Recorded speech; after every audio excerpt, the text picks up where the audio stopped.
Mina's glow-in-the-dark secret. In the salty sweet town of Moonlit Harbor, Mina Starling was getting ready for the big night. She wore her hair in thick, bright braids that looked like rainbow licorice. But her favorite things were her sneakers. They had neon soles that hummed with a secret magic, waiting for the sun to go down. "Tonight is the lantern parade," Mina whispered, giving her laces a sturdy tug. "And we are going to shine." Down at the docks, the harbor was humming with excitement. Captain Barnaby, a tall sailor with a beard like sea foam, was busy hanging giant silk lanterns from the masts of his boat. "Ahoy, Mina," he called out with a jolly wave. "The wind is perfect tonight. This will be the brightest parade Moonlit Harbor has ever seen." Mina bounced on her heels, feeling the soft glow in her shoes start to wake up. The parade began as the moon rose over the waves.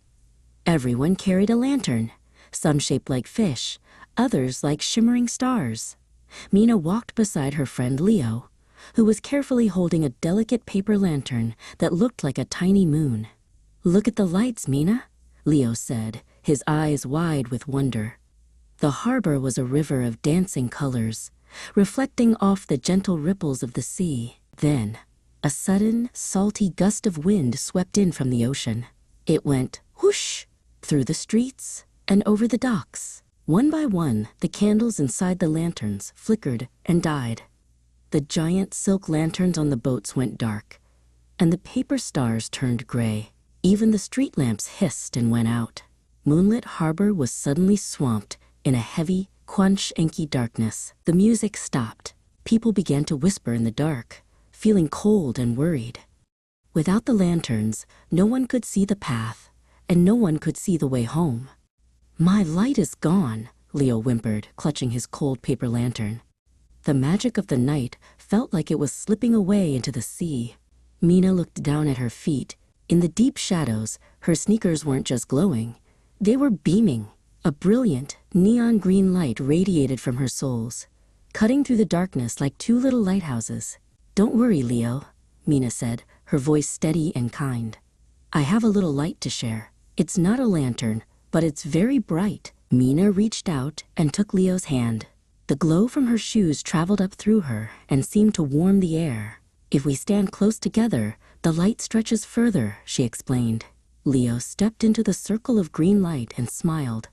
He didn't feel afraid anymore. Together, they started to move through the crowd, showing everyone the way. They found Captain Barnaby near the great harbor bell.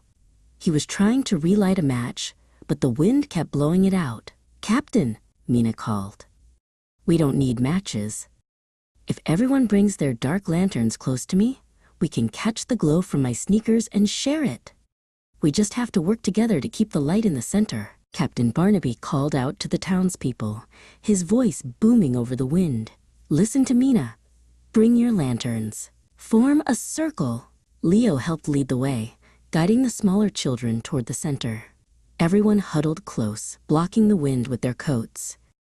As they gathered around Mina, the green light from her sneakers reflected off the glass and silk of 100 lanterns, growing bigger and warmer with every person who joined. The harbor wasn't just lit up, it was sparkling. By sharing her light and working as a team to protect it, Mina and her friends had turned the darkness into the most magical glow Moonlit Harbor had ever seen. The parade continued, not with candles, but with the light of kindness and bright sneakers. Mina's braids bounced as she led the way, a little girl with a very big heart and very bright shoes.